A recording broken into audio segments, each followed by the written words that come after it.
Mr. Deputy Speaker, Sir, I am grateful to you that you have come to a stage when we can wind up the debate. I am very thankful to the honorable members for the very lively discussion that has taken place for so many days.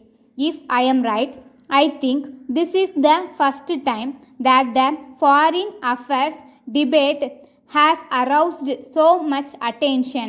It is sad that over the years this practice had been given up, and many times the vital areas of government's activities like foreign affairs and defense were not taken for discussion and voted upon. I feel not only in this house but in the whole of the country there is a community of people, the writers, the academicians, and even the laymen who take vital interest in India's foreign policy. This is a very big compliment to India's tradition. I can only assure you that it will be my endeavor so long as I hold this charge to try to enliven the debate.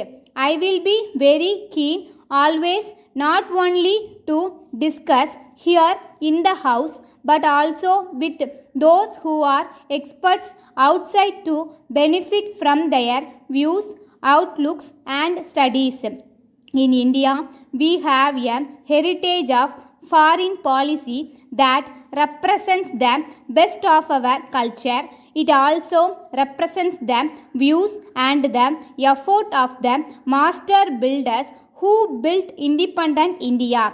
That is how our foreign policy was shaped.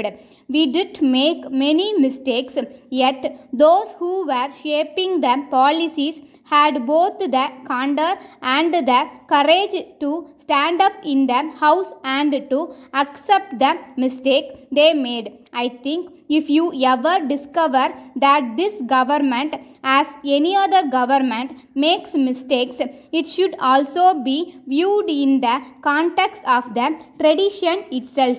After all, policies are made by human beings. Therefore, policies and perceptions sometimes can go wrong. But one thing on which we must not make a mistake and must never go wrong is on the basic principles of our foreign policy.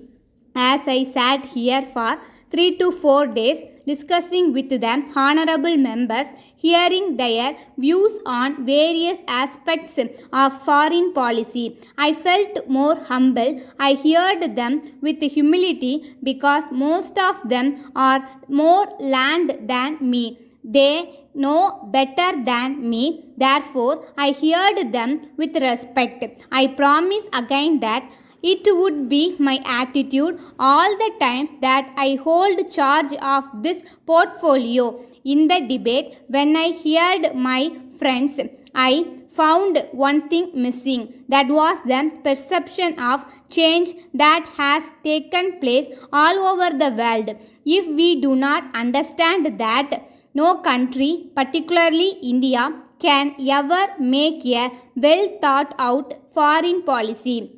We must try to understand that Soviet Union of today is something very different from what Soviet Union was yesterday. I had the privilege of staying there for nearly 5 years as ambassador of this country. When I look around, when I look at the paces of the policies, I perceive a good change there. This tremendous change should be and should have been the subject of debate here.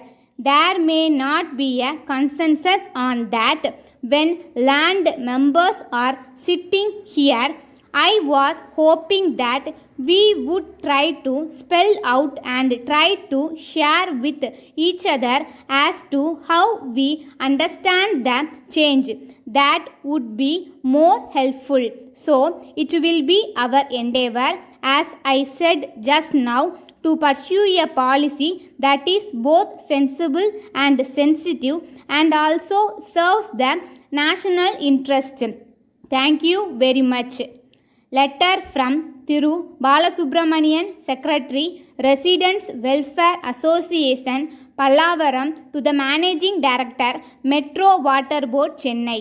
Sir, I understand that Metro Water Board have plans to supply drinking water through Krishna Water Scheme to Kannan Nagar area, which is just half a kilometer from Pallavaram. I am to mention that the residents of our area suffer from lack of potable water for quite a long time. The water that is now available is not fit for drinking as it is brackish and hard. At present, the residents are using mineral water for drinking purposes, which affects their monthly budget very much. This facility cannot be availed by people belonging to economically weaker sections because they may not be able to spare money to spend for this purpose.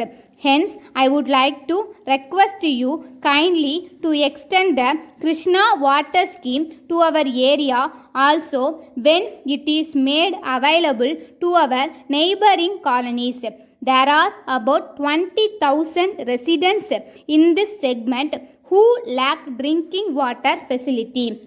I wish to point out that this request has been taken up by our municipal chairman with the government last year itself. The then secretary to the government was also favorable to this proposal, but yet it is getting delayed for reasons not known to us. I am confident that you will do the needful in the matter. I request suitable yearly action by the government in this regard. Thanking you. Yours faithfully.